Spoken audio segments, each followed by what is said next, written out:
Good evening, everyone. My name is Joel Matt. And I'm Wilson Joseph. Welcome to Breaking Climate News, El Niño versus La Niña. Tonight, we're diving into the Pacific Ocean to explore how temperature changes thousands of miles away and can shape our weather right here at home. These shifts, known as El Niño and La Niña, are part of a larger system called the El Niño Southern Oscillation, or ENSO, and their effects can reach across continents. From droughts in Africa to floods in California, this is truly global climate drama. Let's start with the science behind it. Under normal conditions, strong trade winds blow from east to west along with the equator, pushing warm surface water towards Indonesia and Asia. The warm water piles up in the western Pacific, while near the South America, cold, nutrient water rises to the surface, a process called upwelling. Those nutrients feed some of the world's richest fisheries. The Coriolis effect, caused by the Earth's rotation, curves both winds and currents, helping keep the system balanced and stable. But every few years, that balance breaks. When the trade winds weaken, the warm water slides back towards South America. The eastern Pacific heats up. That's El Niño. During La Niña, the opposite happens. The trade winds grow stronger, pushing even more warm water westward. The eastern Pacific becomes unusually cold, as deeper water is able to rise to the surface. These changes shift air pressures, redirect the jet streams, and set off chain reactions of weather and changes across the globe. Let's look back at one of the strongest El Niño events ever recorded, in 1997 to 1998. During that year, sea surface temperatures in the eastern Pacific rose more than 2 degrees Celsius, which is above normal, a massive shift that threw weather patterns into chaos. Peru and California were slammed with weeks of torrential rain. Rivers overflowed, towns flooded, and roads washed away. But across the Pacific, Indonesia and Australia faced the opposite problem: droughts, wildfires, and crop failures. It's a perfect example of how El Niño flips weather on different sides of the ocean. Warm water near the South America coast also stopped the usual upwelling, collapsing local fisheries. Millions of fish died, and fishing industry suffered a huge loss.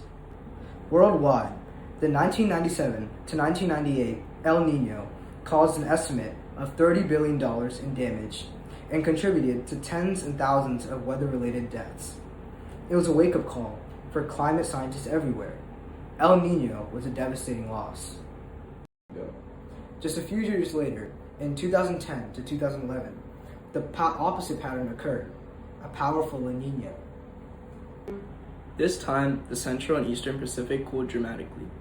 In Australia, it triggered record-breaking rainfall and catastrophic flooding, and submerged the entire town. Meanwhile, the southern United States baked in extreme drought.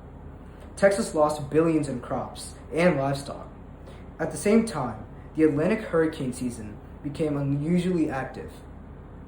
Scientists also noted that La Niña tends to strengthen the jet streams across the northern Pacific, steering storms towards the Pacific Northwest, bringing wetter winters to Washington and Oregon. It's not all bad news, though. Some coral reefs in Central Pacific recovered from bleaching during El Niño years because of the cooler waters that La Niña brings. So while El Niño often raises global temperatures slightly, La Niña usually cools them, acting like Earth's temporal air conditioner.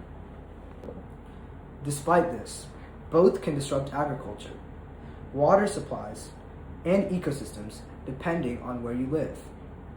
This shows how climate patterns can create winners and losers around the world, depending on what area is targeted.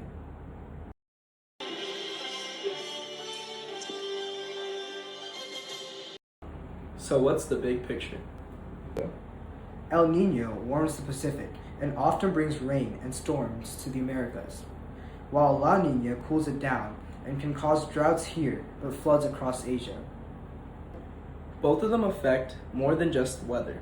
They impact food prices, fisheries, energy use, and even wildfire seasons. Farmers, fishermen, and emergency planners all rely on forecasts from NASA and the NOAA to prepare for these shifts months in advance. And because climate changes make make El Nino and La Niña events stronger or less predictable, studying them has never been important. Understanding these patterns helps scientists and communities around the globe prepare for the next big swing in Earth's climate journey.